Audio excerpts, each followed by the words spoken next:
Learning to love myself. When I realized that my life had become uncontrollable and reached out for help, I had been married for 17 years to a very dysfunctional man and had a 12-year-old daughter. I was a hard-working supervisor for my employer, responsible for 22 staff, and I was going to university after hours to get a business degree. My husband had not worked in years after his back injury, and I was supporting our family alone. Although I had been disillusioned by our relationship 1 year into the relationship, I stayed in the marriage for fear of what others would think of me and out of a sense of obligation. And so I carried on. I worked all day and studied at night for university. I helped my daughter with her homework when I got home from work and got very little to no help with household chores from my husband. During our early years together, after work we both drank alcohol and used marijuana to dull our personal pains, thinking this was normal and okay. Until my daughter was about 10 years old, and she asked us to stop. This was the beginning for me.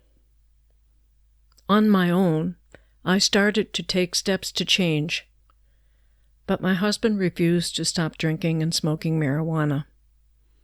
We sought counseling, but he was just going through the motions, and it did nothing to improve his lifestyle choices. He didn't want to change, but I did. I didn't know what to do. I was angry and resentful. I tried controlling his actions and refused to give him money for beer or drugs, but he always managed to find some way to support his habits. I was very, very unhappy. But I continued to go to work every day with a smile on my face and go to university at night as if nothing was wrong at home. I pretended that everything was fine and covered up for my husband's behavior. It really was quite crazy. This is when the anxiety attacks began. It felt like I was having a heart attack. Breathing out of control, pains in my chest. We went to the hospital and found nothing wrong with my heart. The doctor suggested it was anxiety and recommended that I see my doctor for medication. At the end of my wits with full-blown anxiety attacks, I reached out to my sister Betty. She was very supportive and suggested that I attend an Al-Anon group. It was there that I first heard about 12-step recovery programs. I began going to weekly meetings, but the anxiety didn't go away. My doctor prescribed anti-anxiety medication and recommended therapy. I found a good therapist who I began to see twice a week at first, then once a week. We began unpeeling my onion.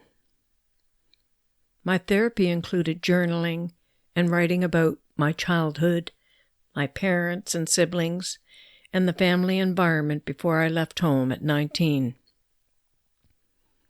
Sessions included me mostly crying about the traumas of my childhood, the mistakes I had made, and worrying about how to keep up the facade of everything being all right when I was falling apart. There were many revelations about my past and current behaviors, and my therapist identified that I was codependent because of the dysfunctional family I grew up in. It was my codependent coping strategies that kept me in a very unsatisfying, codependent relationship. My therapist recommended that I join an Adult Children of Alcoholics program, a COA, that was being offered at a local group therapy facility. This program worked the 12 steps by giving weekly homework that was reviewed and discussed in a group setting. This ACOA program was a precursor to the current Codependence Anonymous, CODA, programs being offered today. This program saved my life. It was not long after I began my recovery that I left my husband in 1988, after 17 years of marriage. I was very fearful and anxious about doing this, but it became part of my recovery. I needed to do this for my health and sanity. I continued my recovery by going to the weekly ACOA program meetings, Al-Anon meetings, and weekly therapy for almost 2 years to complete the 12 steps and for support. I was spending 2 to 4 hours a week on my own, writing about my past experiences and how they affected me, and sharing this with my group and my therapist. All through this time, I never stopped working or going to university.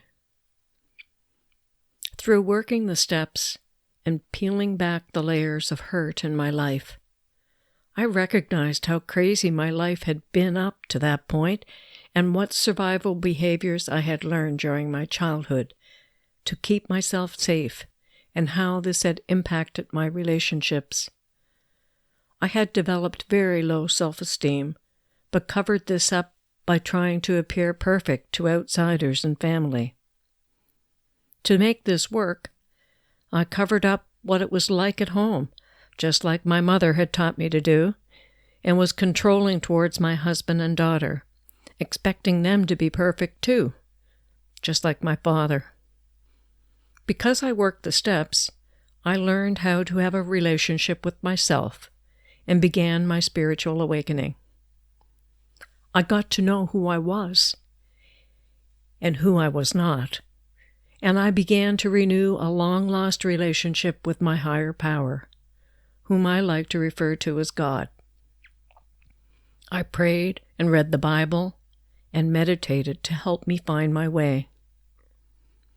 This, above all other things, was what made moving on through the most difficult recovery steps even possible, i.e., the 4th and 5th steps, doing a personal inventory and sharing it with my sponsor. It is very hard to admit your mistakes and how they have hurt others, and to then share this with another human being. The only way I got through it all was by turning everything and everyone over to God, and I had to trust Him. He gave me signs that He was working with me, and miraculously, everything flowed smoothly for me to finish all 12 steps. Finishing the steps was a milestone. I started to like myself and began to believe that I was lovable and worthy of having wonderful things happen in my life. One of the signs that God gave me was having Charles McIndy, my current husband, become part of my life.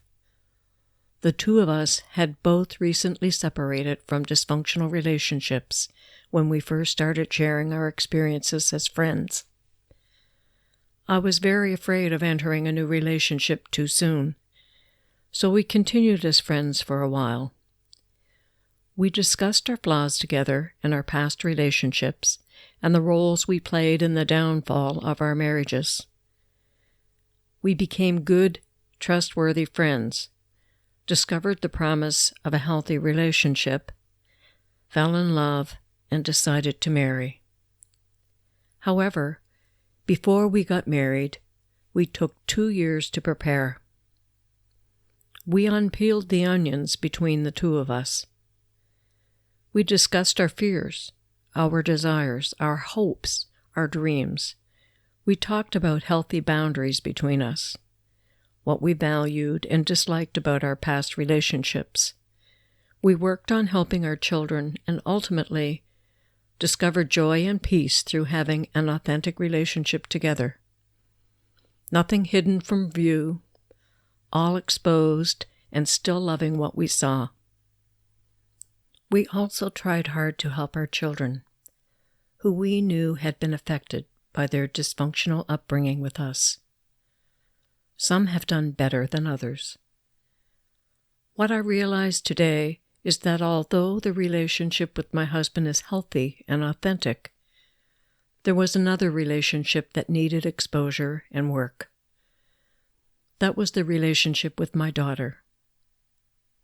I was working on healing the relationship with my daughter Jasmine when she died unexpectedly of a drug overdose.